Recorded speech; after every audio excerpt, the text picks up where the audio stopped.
welcome back to another EDH deck tech. This is my Lorcan Warlock Collector deck. Brand new commander straight out of Adventures in the Forgotten Realms commander pre-con set. Super excited when I saw this. So essentially any creature that goes in the graveyard is going to cast Reanimate, or Lorcan's going to cast Reanimate on them, give them their second life. Which is great, very thematical D&D wise. I'm a bit of a D&D fan, so very happy with this card. They become Warlocks, you know, and which is fine, and when Warlocks die, they get exiled. That part, not really too worried about.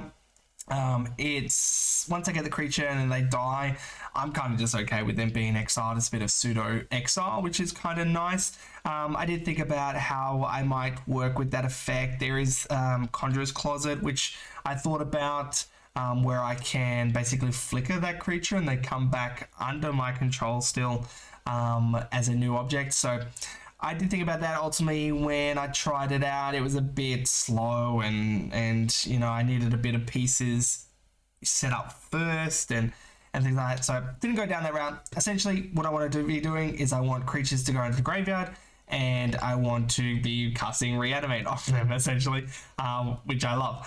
So how you'd go about that? So there are a few ways.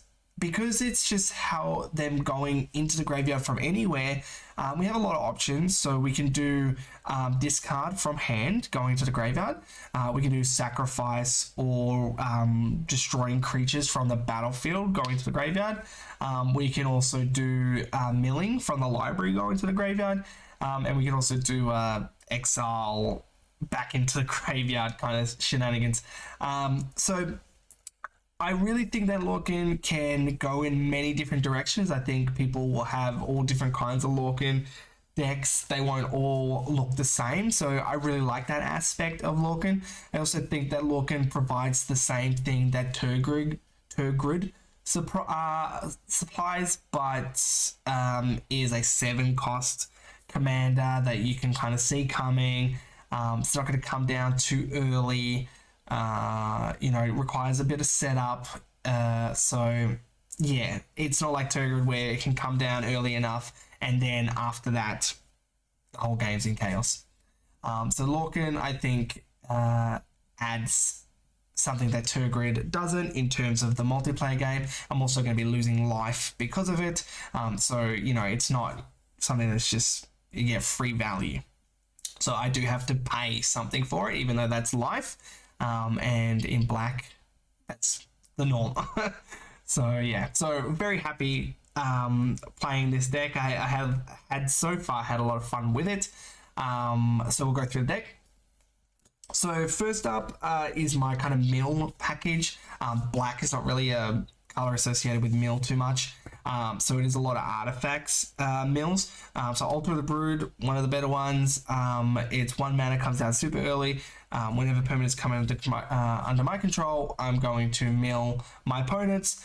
I've got a few token generating effects, things that generate more than 1 token. So those permanents are going to come into the battlefield and it's going to trigger multiple times because 1 card off your opponent is probably not likely to hit a creature, but when you're starting to mill 2, 3, 4 cards, it can get, you know, there might be a creature in there. So Altar Brood, really good. Altar of Dementia, great one. So I've got a kind of a small Aristocrats package in this deck as well. So this kind of helps supports that as well as the mill theme. So sacrifice a creature and then we're going to mill based on their power. So when I take their creature and I'm done with it, maybe it's just an ETB effect and I'm done with it, I can just sacrifice it and start the milling to hopefully get another creature and so on. You see the cycle. So really good. Mesmeric Orb, I think one of the best ones.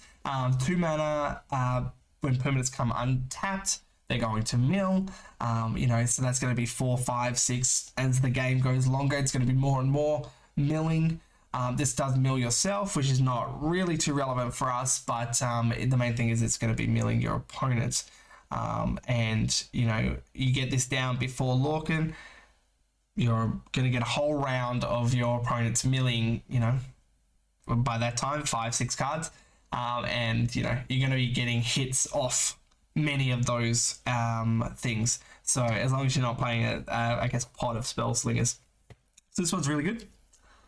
Sword of Body and Mind, not definitely the best sword, that's for sure, but I was really happy that I was able to kind of find a place for this. So protection from green and blue, you know, it's not nothing to laugh at, and the token is nice, but the main thing is that we're milling 10 cards, and 10 cards is a lot. You know, if you focus on that player that has creatures, or you believe to have creatures, you're going to hit quite a few times. So 10 cards, quite nice. I like it. And then Dark Deal. So this one's not really a mill effect. So this one's obviously a discard from hand, but essentially it's going to be a big chunk of cards. You know, people are going to be holding 4, 5, 6, 7, a lot more than that sometimes, hands. So the likelihood of getting a creature out of that also high. So you'll get a big hit out of everyone, hopefully, with that, which is quite nice. Okay, Mind Crank, and I guess we can talk about Sir Conrad as well. So these two are kind of together. So Mind Crank, these two can kind of serve as a win condition in itself. So Mind Crank, your opponent's going to lose life, and they're going to mill those cards, which is great. You know, your opponent's losing life all the time, and they're going to mill cards. That's fine, that's good. But with Sir Conrad, whenever a creature dies, whenever a creature goes into the graveyard, or whenever a creature leaves our graveyard, they're going to lose 1 damage, right? So whenever one of those effects happen, Mind Crank will trigger, they're going to mill. If they mill a creature, the cycle happens again, right? So, you know, this can be a pseudo win condition as long as there's enough creatures to kind of facilitate that. And also, you know, so Conrad has a bit of a mana sink where he can start milling creatures. So quite nice. These two kind of work well together. So that's the mill package. The next up is removal. So obviously from the battlefield, we can also get them back once they go to the graveyard. So Feed the Swarm, great. It's going to destroy a creature. We're going to lose life. Or you can also do an enchantment as well. So just a versatile one. I put in pretty much all my black decks. Playcrafter, another one. It's going to force people to sacrifice, which is great. We don't care that we're sacrificing a creature. And if somebody can't sacrifice, it's also going to discard as well. So we have another chance at those creatures. You could fill up your deck with effects like this, Fleshbag Marauder, for instance, and the other two that scare my mind as well. But Playcrafter I feel is the best one of them, so I've got that one in here. Soul Shatter. This is an interesting one I've been trying out. Essentially, it's an instant, which I kind of like, and it's going to sacrifice essentially each opponent's biggest creature, so the one with the most mana value. So if all 3 opponents have, you know, something largish or medium, we're going to get a chance to hit all 3 of them with our reanimate. So that's quite nice. That's going to be a big chunk. We're going to get, you know, 3 creatures. We're going to lose a bit of life, but, you know, we're going to essentially get, you know, some of their biggest creatures. So rather than, you know, them sacrificing their token or their Llanowar elves or something like that, you generally are going to get something substantial with this. Vona's Hunger, another new one. This one also came from my Tergrid deck. So each opponent is going to sacrifice a creature. If I have the City's Blessing, it's going to be rounded up, or it's going to be half their creatures rounded up. So this one could get, yeah, obviously more than 1 creature, which is nice. I think 3 mana instant, kind of everyone sacrifices a creature is probably not that great rate, but if you've got City's Blessing, you can get 2, 3, 4, you know, or who knows how many creatures you're going to get off this. So you're going to get a lot of selection when it comes to Lorcan's trigger. So I quite like that. And City's Blessing is not too hard to get. Okay, Grave Pact. So I talked about a little bit of an Aristocrats theme going on. So to support that, I've got Grave Pact in here. Whenever one of our creatures dies, we're going to force them to sacrifice a creature, so it's great. Rankle, Master of Pranks. If you've seen some of my other videos, I love this card. It's a bit of a pet, but essentially it does everything that we want to do. It's going to discard, it's going to draw, which is great, and we're going to force people to sacrifice creatures. So again, to help support the kind of Aristocrats theme, this kind of goes in so that we're just getting rid of some token, and we're going to get hopefully people's bigger creatures, as well as also another chance at when they discard something. So you've got a few chances there, which is quite nice. Archfiend of Depravity, another one that I've just brought from my Turgid deck. So as you can see, you know, the Turgid kind of shell can be just built on top of this. The beginning of each opponent's end step, they're going to sacrifice all their creatures except for 2. So that's nice. If anyone's trying to go wide, you're going to hopefully get those creatures as well. And the Dictator's Variables, same as Grey Pact, but has Flash. Noxious Gearhulk. So I've got this one. I do play this in some decks, like my Crick deck, for instance. Any deck that I really require life gain. So, you know, it's a bit expensive, but and it's going to destroy that creature. So I can select that creature that I want. I'm going to gain life equal to their toughness, and then of course I'm going to reanimate them. Essentially, hopefully, you know, I might only be paying a few life, or I might be netting some life depending on the creature's stats. But it's going to essentially, whatever I target, I will most likely want to get back. So very good at being able to target and have that life gain to kind of pad my life total. Children, fantastic card. Great, you know, it's going to go around the table, hopefully sacrificing people's creatures. I'm going to get a chance at those creatures, and then I can return any of my creatures that have died. So a little bit of reanimation there for my creatures, but I guess Shieldred's, you know, just a big black card that you're just going to normally stick in a lot of your black decks. Okay, some board wipes. So, you know, if we want to get rid of multiple creatures, obviously that's going to happen. So Toxic Deluge, great. Negative X. We're going to be paying that life. We've got a bit of life gain, so, you know, it can kind of help support that. But generally, I would have played this anyway. And it's going to get around indestructible, things like that. So it's great. Damnation, you know, it's just 4 mana, great value, destroy all creatures. They can't be regenerated, but we will be reanimating them. And then Mutilate, -1 for each swamp. So we have a lot of swamps, as per my usual black decks. So, you know, also gets around indestructible. So that's the removal. So for some of the life gain, now I keep watching a lot of videos about black decks and life gain. I do personally struggle to find really nice life gain cards in black. Essentially there's about maybe 10, and then it just drops off from there. And you really need to build the deck around life gain. So I do struggle a bit, so I've tried to pick some of the what I believe to be the best ones, and hope that, you know, by being selective with the creatures that I bring back, that you know, my life total will be okay. At the end, I'll tell you about some stories about some of the shenanigans that I've had with Lorcan so far. So yeah, but life is definitely important. So Sangromancer, great.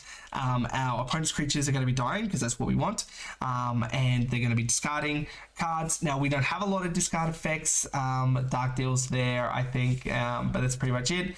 So you could build around that more, but great card. With Variables, give all our creatures lifelink, essentially, is what it's here for. We're not really an attacking deck, but the fact that it can give all creatures lifelink. I've seen some decks online where they'll have, you know, something that gives our commander lifelink, or an enchantment like an aura or something.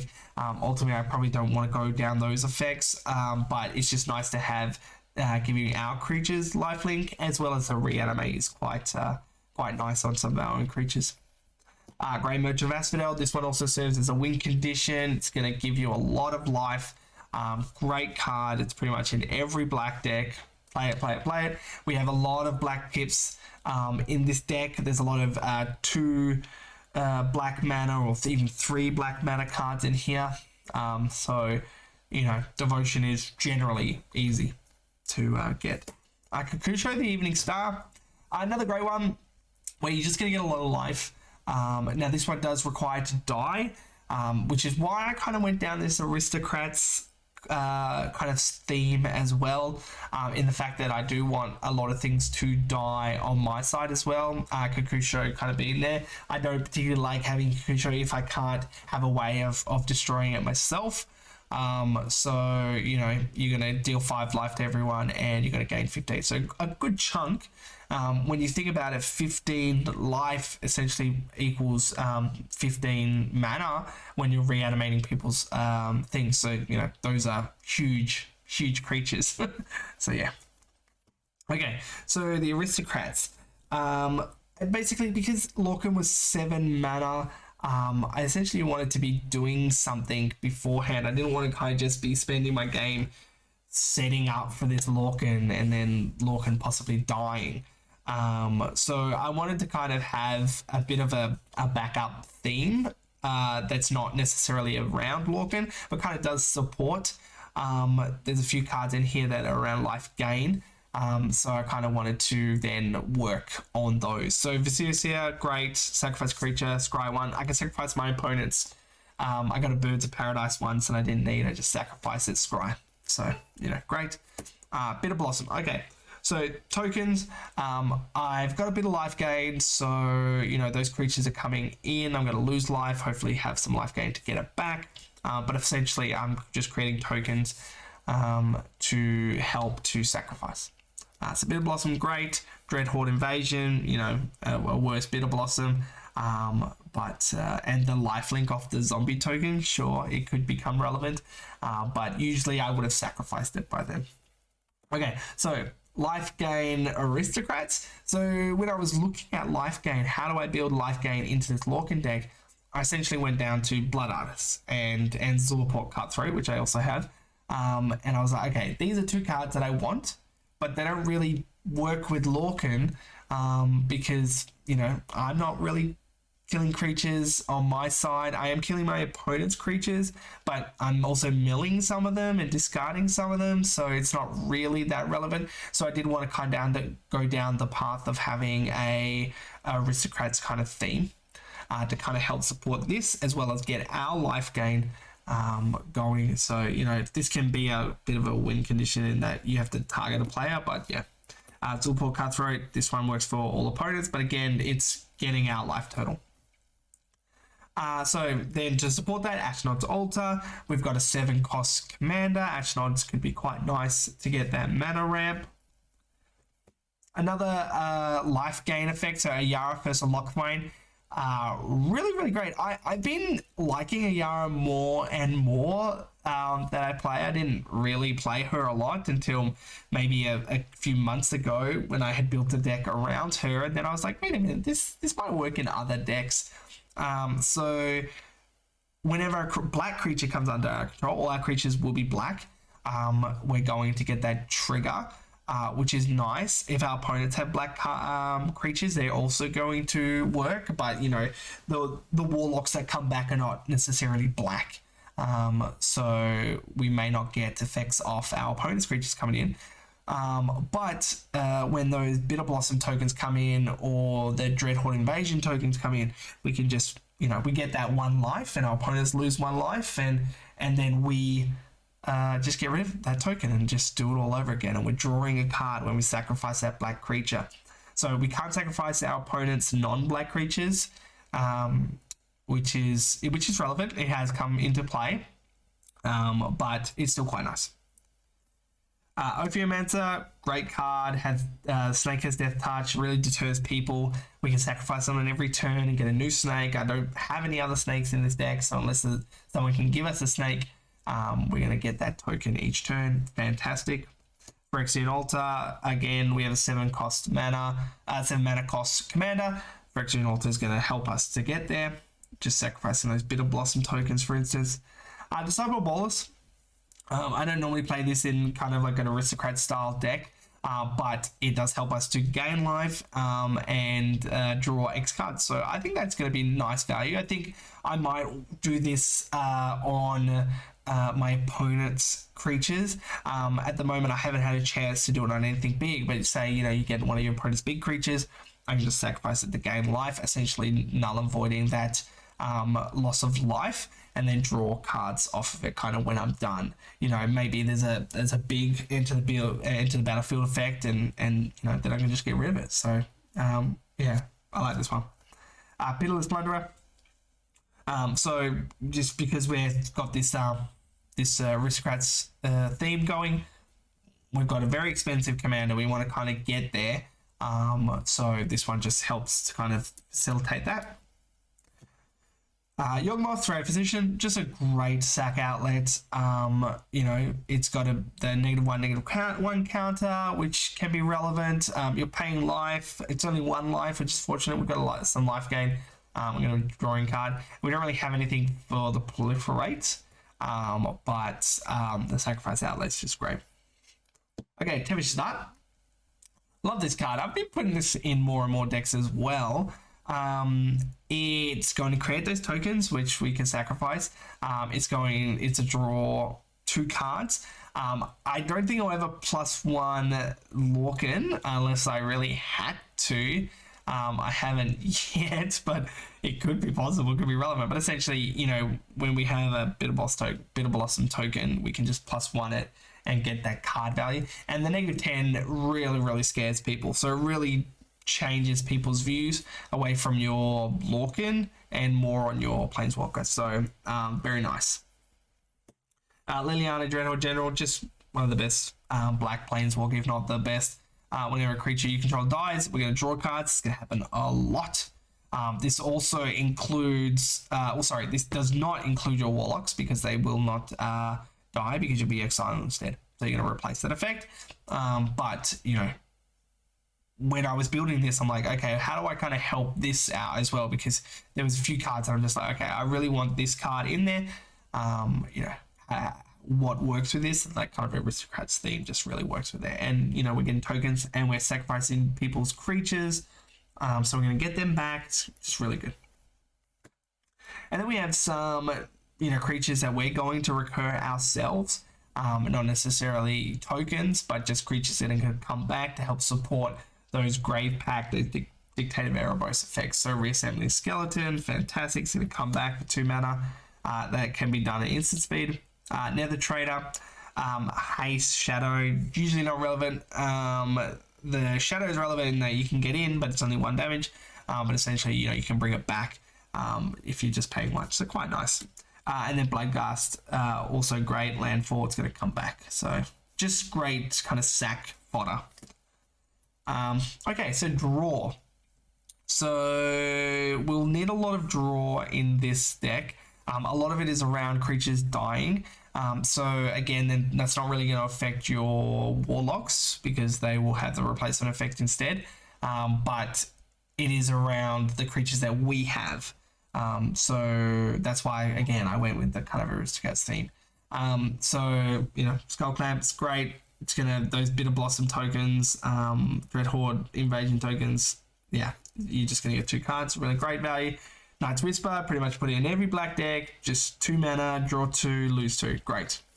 Sun Blood, same thing. This one targets a player though. Dark Prophecy. This one I've been playing with more and more. This is another one that I kind of didn't use until I had built my Yara First of Locthwain deck. And then this really started to highlight some of this power. So this one is interesting because it's creatures you control dies. So again, it's not going to work on your Warlocks, but it is going to work on your tokens. You might have something like Midnight Reaper or Grim Horror Specs, but they are specifically non-tokens. So in your kind of token Aristocrats deck, Dark Prophecy has been really great. And 3 mana pips, great for Devotion. Necropotence, you know, one of the best enchantments out there. You're going to draw a lot of cards. Yeah, it's going to be great. Definitely. And again, 3 mana pips. Great for Devotion. Phyrexian Arena, another one, just, you know, you're going to get a few more cards out of this, which is quite nice. Some people don't like this. I like it. It's got Devotion. It's the most cuttable draw spell that I have. You could do Read the Bones in replace of this, maybe, or something like that. But you have a lot of options. It's definitely the most cuttable, but I like it. If you can get it down early, it's a very poor top deck. Sting and Study. This one I've been really, really loving. So Sting and Study, it's instant, which is nice, so I can kind of hold up that mana. And I have a 7 mana commander, so it's going to draw a lot of cards. I am going to lose a lot of life because of it, but, you know, we've got the life gain to support it. So I play this in like Crick, for instance, as well. So yeah, just really great. It's going to definitely fill up your hand. Fantastic. And then Villa's Broken Blood. We're losing life. Whenever we lose life, we're going to draw that many cards. So, you know, we're going to lose. You know, somebody puts their 5 mana value creature in the graveyard. We're going to get it. We're going to lose 5 life. We're going to draw 5 cards. Oof, the value. Can't escape value like that. Okay, the ramp. So you need quite a bit of ramp to get to 7 mana, obviously. I would say that the deck is not necessarily built like you have to have the commander out for anything to happen. That's why we've got the kind of the Aristocrats theme, because I think 7 mana, you kind of want to have something to support it underneath, because there may be games where you don't get there. So yeah, but you need obviously your mana. I think there are a lot of options when it comes to ramp in black. I've kind of gone with some rituals, some doubling mana effects, things like that, as well as some nice lands.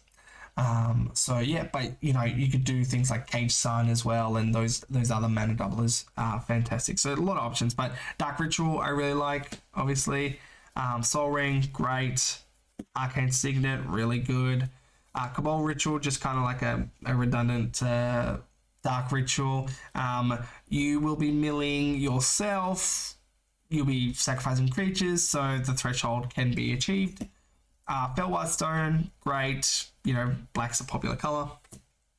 Gem Medallion, fantastic. You got a lot of black cards with generic costs in it. Mind Stone for a little card redraw. Thought Vessel, just for the hand size, but essentially it's just the 2 mana rock. Okay, Crypt Gas. So Crypt Gas really good. It's going to add an additional mana to your swamps. Really, really great. Extort helps with the life gain. Also really good. Interesting story with this one that I really remember playing with this Lorcan deck is that I had discarded somebody's cards. I had this out. They had discarded Kiki Jiki. I got Kiki Jiki. I was able to then tap Kiki Jiki because it has haste, and then essentially make a copy of Crypt Gas, and then my swamps were tapping for 3, and I was just like, oh gosh, I just spilled out my hand. It was fantastic. It was so much fun. So that's just kind of the weird shenanigans, because your opponent's just going to have all different kinds of stuff, and I think the fun will be trying to get their things to synergize with yours. So Crypt Gas, really good. Black Market, another one. Our creatures dying, we want our opponent's creatures to die. Black Market's great. You know, we're going to really skyrocket. I find that if I have some sack outlets, Black Market out, that I can really shoot up to Lorcan very easily. Nakana Revenant, just like Crypt Gas, just there to add that additional mana to our swamps. We're playing a lot of swamps. Crick, also to help ramp us out. It's got a lifelink, which is nice. And, you know, Crick can get quite large, but it's really there to help get Lorcan out fast, or get any of our spells out fast, because we have a lot of black pits in them. And then Torment of Hellfire as kind of an alternative win condition. Normally it's one of my main win conditions, but in this one it's a bit of an alternative one, because essentially we are looking to have a lot of mana. So, you know, Torment of Hellfire just kind of helps supports that as a way to end the game. Okay, so land. So you want your lands to obviously support the higher cost of your commander, but ultimately, you know, you can have any kind of configuration with these kind of lands, so it really doesn't matter too much. I think if you were to cut some of the more expensive lands, then you might want to invest more into some of the ramp, things like Cage Sun, Gauntlet of Power, something like that. But yeah, Malaca Rebirth. This one's great. It's the only tap land in the deck, but essentially it is a land, and you know, if someone goes to destroy Lorcan, we can, you know, help get that back. So really it's there to protect Lorcan as well as be a land. Okay, Ancient Tube, great. Essentially Soul Ring, really good. We have the life gain to support. Paducah Bog, get rid of people's graveyards. It's great. Oh, sorry, this is the other tap land. Cabal Coffers, great. I know I say that about this all the time, but you know, we have a lot of swamps. You only need 3 swamps out this, and your netting mana. Oh, sorry, you're equaling at least the mana. And anything more than that's going to be great. You've got Herbal in here to help support that. Cabal Stronghold, another one like Cabal Coffers, but this one's only for basic swamps. So we do have a lot of swamps to support, so that's great. High Market, sacrificing creatures, a little bit of life. It's only 1 life, but just sacrificing creatures quite nice. Myriad Landscape, so I've got this one in here because essentially it's going to help us ramp. Sorry, this is also another tab land. Wait, I've got a lot more tab lands than I thought. Yeah, this one's just going to help us ramp. So we do want this one down early if we can. Try and help support and get to that 7 mana value commander. So it's quite nice. Sometimes I have this in my black decks, but when it's a commander this big, you know, I kind of like it as a little ramp. Nixos trying to Nix. This one was really great. My most recent game, actually, I had 3 swamps and this, and I was tapping it for 8. Because I had Lorcan down, I had a Yara down, and Dark Prophecy, so I'm tapping it for 8. So I had all the mana I needed. So without it, I definitely wouldn't even made Lorcan that game. So yeah, great. Phyrexian Tower, another sack outlet. Get rid of those Bitter Blossom tokens. I know I always say just get rid of the Bitter Blossom tokens, but they're the only tokens that come to my mind. But yeah, you're just going to ramp up, which is quite nice. Strip Mine. I always play some kind of land destruction land in my deck, whether it's Ghost Quarter or Strip Mine or something like that. Just because people have Guise Creators, Fields of the Dead, you know, Cabal Coffers, things like that. There's always somebody that has something. So I do play one of these. And then Urborg, obviously, to turn all lands into swamps to support my Cabal Coffers, as well as to support Mutilate, and Cryptghast and the kind of Revenant and all that kind of stuff. And then War Room. War Room's another one I've been adding to my decks. I had one for a while when Commander Legends came out, but I never really added it. Sorry, I did add it to one deck, but then I got another copy, so I was able to add it to my black decks. Now we're just going to lose 1 life, so we have the life gain to support it, and draw a card, which is nice. And then we have 25 swamps, as usual, to help, obviously, support swamps. So yeah, so I've had a lot of fun with this deck. So some nice kind of interactions. Obviously, we've got a lot of synergy with our lands. And a lot of synergies around the Aristocrats. Like I mentioned, my little Kiki-Jiki story. So I think a lot of the interaction will come through your opponent's creatures and how they might change the game. I think it adds a lot of variety because you're going to be seeing a lot of different creatures. So we have a lot of that, value that we get from our opponent's creatures. I guess like a good kind of interaction is a Yara with any one of our kind of token makers. So our Bitter Blossoms and the Dreadhorde Invasion. So that's some nice interaction in that, in that they will produce a token. So even with Bitter Blossom, it's going to produce a token. We're going to lose a life.